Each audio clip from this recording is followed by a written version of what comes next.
Shalom, selamat pagi. Kembali jumpa dengan saya, Johan Subagio. Jangan lupa saya mengimbau Bapak Ibu Saudara untuk like, comment, subscribe, dan bagikan channel ini supaya menjadi berkat bagi banyak Bapak Ibu Saudara. Hari ini tema yang Tuhan taruh bagi saya adalah pertolongan Tuhan, dengan ayatnya yang terambil dari Yeremia 33 ayatnya yang ketiga. Berserulah kepadaku, maka aku memberitahukan kepadamu rahasia-rahasia yang tidak kau pahami. Bapak Ibu Saudara kekasih Tuhan, pada waktu saya merenungkan ayat firman Tuhan ini, Tuhan berbicara kepada saya, yaitu banyak orang tidak ketemu dengan pertolongan Tuhan, tidak ketemu dengan apa yang Tuhan taruh di dalam hatinya, karena tidak pernah berseru kepada Tuhan. Artinya berseru tapi kepada alamat yang salah. Mengapa demikian? Karena sesungguhnya Tuhan ada di dalam hati setiap kita. Tuhan tidak pernah meninggalkan kita. Mengapa? Karena lewat rohnya di dalam kita. Firman Tuhan berkata di dalam Kejadian 6 ayat 6 demikian. Karena itu umur manusia hanya 120 tahun saja, sebab rohku tidak selama-lamanya diam di dalam hati manusia.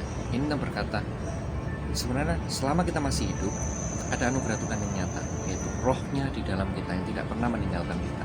Tapi seringkali orang melupakan roh Tuhan ini, dan orang meninggalkan roh Tuhan ini menggantinya dengan berbagai-bagai filosofi dunia, ajaran dunia, dan tidak pernah terhubung dengan Tuhan.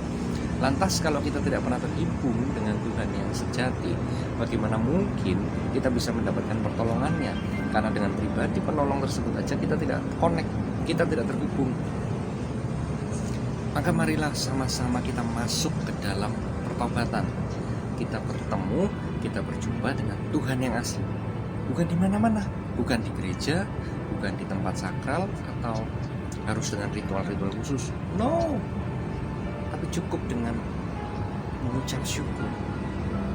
Dengan di dalam doa-doa kita menyadari Tuhan tidak pernah meninggalkan kita. Tuhan ada di dalam kita. Mulailah ngobrol dengan Dia. Mulailah sediakan waktu-waktu saat teduh untuk berdiam diri dan membiarkan Tuhan yang di dalam ini, Roh Kudus yang di dalam ini mengalir keluar, berbicara pada kita, mengarahkan di dalam kehidupan kita, melakukan apa yang Tuhan pesankan. Seringkali kita ketika menghadapi masalah, kita mencari pertolongan, kita mencari nasihat kepada orang-orang sekeliling kita, mungkin yang kita anggap expert atau ahli, atau bahkan mungkin kita mencari orang pintar. Padahal sebenarnya tidak perlu seperti itu. Setiap dari kita Tuhan berikan kuasa, dan kuasa itu dari mana asalnya? Yaitu dari dalam roh Tuhan yang di dalam kita. Tuhan di dalam kita ajak ngobrol, kita berkonsultasi dengan Dia, mulai dengan hal sederhana Roh Kudus bagaimana, atau bahkan mungkin dalam hal-hal yang simple tiap hari, seperti misalnya, Tuhan, saya mau pakai batik ini, kira-kira match nggak?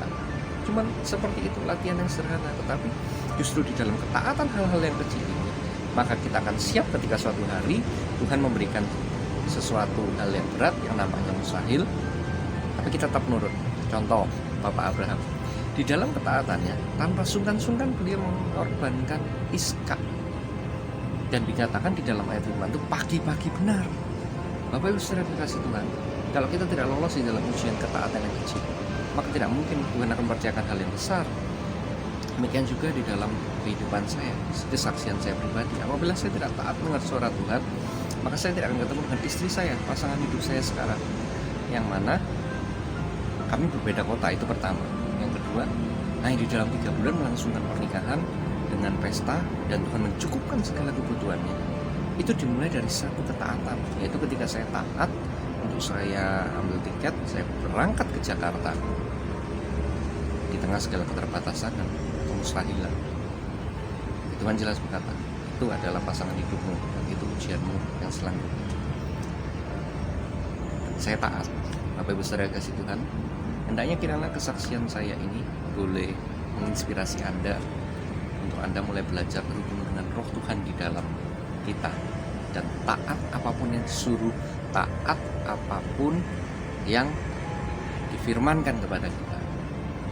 Karena belajarlah daripada Tuhan Yesus yang taat sampai mati di atas kayu salib, karena ketaatan pesan dari Allah Bapa, yaitu untuk menjadi teladan tentang kasih sejati. Kiranya firman Tuhan yang singkat ini boleh menjadi berkat, boleh menjadi kekuatan untuk kita selalu terhubung dengan Tuhan di dalam hati, sehingga setiap kita memperoleh pertolongan Tuhan tepat pada waktunya. Tuhan memberkati.